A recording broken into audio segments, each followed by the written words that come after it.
नमस्कार मित्रों, आज हम सभ्यता के उस दौर में पहुंच गए हैं जहां हमें कम से कम शारीरिक श्रम करने की ज़रूरत है, जहां हम शारीरिक श्रम को कमज़ोर और निंदित मानने लगे हैं, जहां कम काम करने को सुख माना जाने लगा है। आज अगर कभी बात हो, चर्चा हो तो लोग कहते हैं यार बड़ा मज़ा है, आजकल खाली कुछ काम करना नहीं पड़ता। भारत देश के अंदर लोग सरकारी नौकरी में आना चाहते हैं ज़्यादा से ज़्यादा, क्योंकि लोगों को लगता है कि भाई सरकारी नौकरी में पहुंच जाओ, बड़ा आराम है, कोई ऑफिस में काम नहीं करना पड़ता और सैलरी मिल जाती है। जीवन में सुख को हमने इस तरह परिभाषित किया है कि काम कम से कम करना पड़े या काम करना ही ना पड़े और हमें पैसे मिल जाएं, या थोड़ा काम करें और बहुत पैसे मिल जाएं, जीवन में काम न करना पड़े। यह एक तरह का जीवन दर्शन नया बन के आया है। ये जो नया जीवन दर्शन है, कुछ कुछ पुराने जीवन दर्शन के तरह है, जब समाज के कुछ लोग सांसारिक कार्यों को छोड़कर संन्यास ले लेते थे और संन्यास का जीवन जीते थे, जंगलों में या आश्रमों में जीवन जीते थे और भगवत प्राप्ति के नाम पर जीते थे, जबकि उन्होंने अपनी इच्छाओं वासनाओं का त्याग नहीं किया। भगवान कृष्ण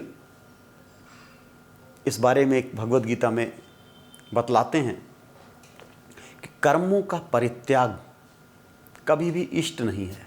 आप कर्मों को न तो छोड़ सकते हो और न ही आपको कर्म को छोड़ना चाहिए, बल्कि कर्म को एप्रिशिएट करना चाहिए। आप अपनी इच्छा से, अपनी सामर्थ्य के हिसाब से आप कर्मों को चुनो और जो काम आपने चुन लिया है उस काम को आप करो और कार्य को करते रहो, उसको एंजॉय करो, उसको रैलिश करो। भगवत गीता में भगवान कृष्ण कह रहे हैं 3 श्लोकों में, तस्माद् असक्तः सततं कार्यं कर्म समाचर असक्तो हि आचरन् कर्म परमाप्नोति पुरुषः कर्मणैव हि संसिद्धिम् आस्थिता जनकादयः लोक संग्रहमेवापि संपश्यन् कर्तुम् अर्हसि यद आचरति श्रेष्ठः तद एवेतरो जनः सयत् प्रमाणम कुरुते लोकस्तदनुवर्तते। ये कह रहे हैं कि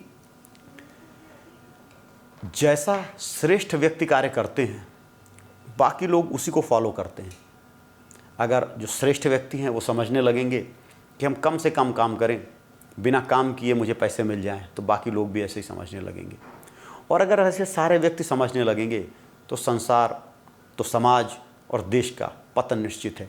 क्योंकि अगर कोई भी समाज, कोई भी देश अकर्मण्यता को ही अपना आदर्श बना दे तो उसके पतन होने में कोई संदेह नहीं है। धीरे या तेज, आज या कल उसका पतन होना ही है। जब समाज का पतन होता है, मूल्यों का पतन होता है, तो व्यक्तियों का पतन हो जाता है। हमें अगर जीवन में आगे बढ़ना है, समाज को आगे लेके जाना है, देश को आगे लेके जाना है, तो भगवत गीता को पढ़ना है, भगवत गीता को फॉलो करना है। और भगवान कृष्ण ने जो संदेश दिया है वह किसी एक देश, एक समाज, एक क्षेत्र या एक समय के लिए नहीं है। ये हमेशा के लिए है, हर जगह के लिए है। और वही कह रहे हैं कि काम करो, आप काम से मत डरो, लेकिन जो फलों के प्रति आसक्ति है उस आसक्ति का परित्याग कर दो। आप अपनी ड्यूटी समझकर अपनी ड्यूटी को फॉलो करो। ड्यूटी को तो आपको करना ही है, क्योंकि अगर आप खुद ड्यूटी फॉलो नहीं करोगे तो अपने नीचे वालों को कैसे कह सकते हो कि ड्यूटी फॉलो करें। सबसे पहले ऐसा उपदेश दो जो वाणी से नहीं, आचरण से हो, अपने कर्मों से हो। तो अपने कर्मों से आपको सिद्ध करना है, आपको साबित करना है कि आप योग्य व्यक्ति हो, आप नेतृत्व करने लायक हो, आप श्रेष्ठ व्यक्ति हो।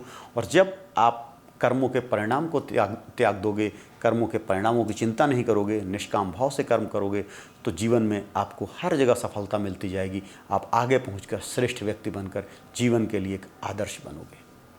और आदर्शों का निर्माण करना जीवन में समाज को आगे बढ़ाने के लिए बहुत ज़रूरी है।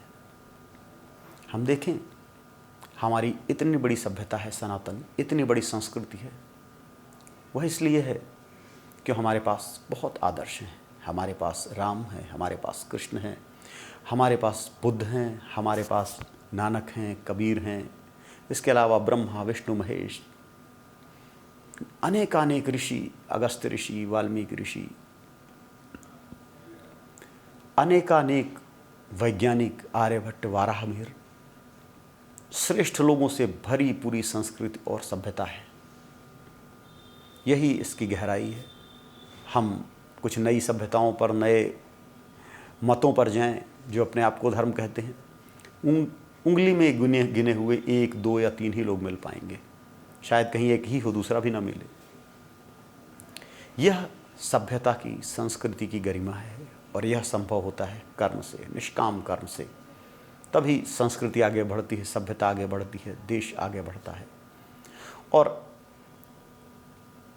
श्रम को, मेहनत को, कर्म को हेय समझना या शांत बैठे रहना, बिना काम के लेटे पड़े रहना या जंगलों में चले जाना, यह न तो सफल जीने का रास्ता है और न ही भगवान को प्राप्त करने का रास्ता।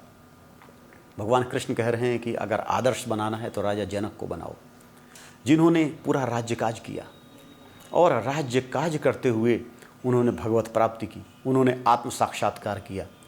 दुनिया में सबसे कठिन कार्य राज्य का संचालन है, जहाँ छल, प्रपंच, युद्ध सब कुछ होता है। और इस तरह निष्पृह भाव से, तटस्थ भाव से, कर्मों के प्रति आसक्ति न रखते हुए भी राजा जनक ने कार्य किया और उस कार्य को करते हुए उन्होंने परम सिद्धि को प्राप्त किया, उन्होंने भगवत साक्षात्कार किया। वह जीवन का आदर्श होना चाहिए।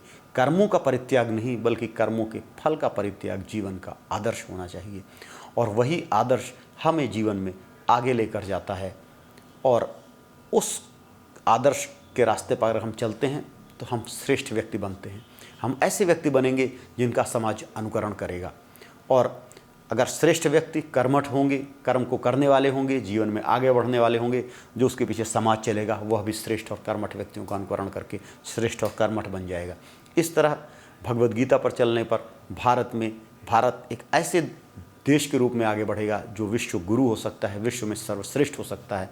अगर हम विश्व में सर्वश्रेष्ठ बनना चाहते हैं, विश्व में आगे बढ़ना चाहते हैं, तो हमें इन सिद्धांतों पर चलना चाहिए। अपने कर्म को पूरा करना चाहिए, निष्काम भाव से करना चाहिए, पूरी सामर्थ्य के अनुसार करना चाहिए और आगे बढ़ते रहना चाहिए, ताकि हम उस प्रतिष्ठित स्थल पर पहुंच सके, हमारा देश, जिसका यह देश, यह सभ्यता, यह समाज अधिकारी है, और हम अपने जीवन में परम सुख को, परम श्रेष्ठ को प्राप्त कर सकें।